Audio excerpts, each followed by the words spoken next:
ശിവനെടുത്തു വന്നു പാശുപതാസ്ത്രം നൽകി പാടഴിച്ചരുളിയിടന്ന് ഭാരതത്തെ പൊരുതി പണ്ട് പാണ്ഡവർ നാട് വാഴുവാൻ പാതിയും കൊടുക്കയെന്ന് നൂറ്റവർ കോപമുറ്റു തോറ്റുനാട് വിളിച്ചു കാട്ട് സുഖം കെട്ടിരിക്കും കാലം മായവനരുളി ചെയ്തു വിളിച്ചുടൻ വിജയനുടൻ അരിയൊരു തപസ്സു ചെയ്യുവാൻ അർജുന് പുറപ്പെട്ടപ്പോൾ തനയരും തമ്പിമാരും വമ്പിച്ച ദുഃഖത്തോടെ വമ്പിട്ട് തൊഴുതു വീണു കൂടവേ വനത്തിൽ പുത്ത് വനത്തിങ്കൾ കരോദരം പൈകവാന് നീണ്ടങ്ങൾ പകത്തിൻ നിടിയൊരു വനത്തിൻ പിടിക്ക് ഇതമറ്റോ വാർത്ത കണ്ടു അക്കൊരു പുരുഷനാകും തമ്പുരാനെന്ന് തോന്നി നില്ലാതെ നടന്നു ചെന്നു നിറണിന്തരനെ കണ്ടു നിർമ്മലനൊരുവൻ തന്റെ നന്മയെ കണ്ടു ഞാനും നീ എന്നുള്ള ദേവകളും ഭൂതവേട് വരാകയെന്ന് അക്കരയും നായും ചേകോരും മുൻപിൽ കൂടി കുന്നിലും മലയിലെങ്ങും കൊടുങ്കാടു തന്നിലെങ്ങും പന്നിയും മാനും കണ്ടു ചുവടേറ്റി ചെല്ലും നേരം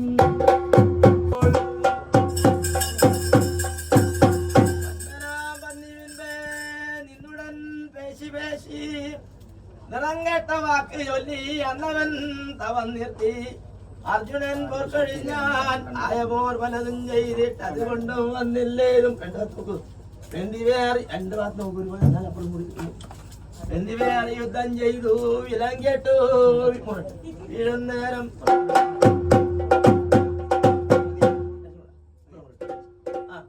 അന്നരൻ സ്തുതിച്ചുകൊണ്ട് നല്ലരൻ വിളിച്ചപ്പെട്ടു ചെന്നു നേവരം കൊടുത്തു കൂടാ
ദൈവം ഇടവരുത്തില്ല കേട്ടോ.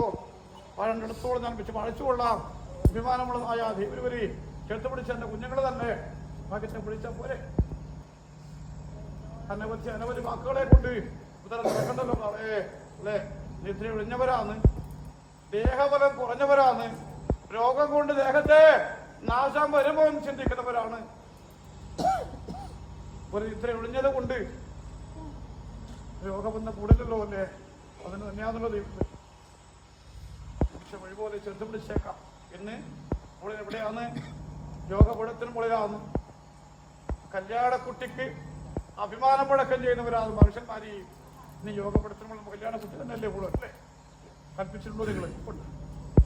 അഭിമാനം കൽപ്പിച്ചവർ കൊണ്ടുവന്നോട്ടു. ഇതിനകത്ത് ഇട്ടില്ലെങ്കിലും ദോഷഫലങ്ങൾ ഇടവരത്തില്ല കേട്ടോ.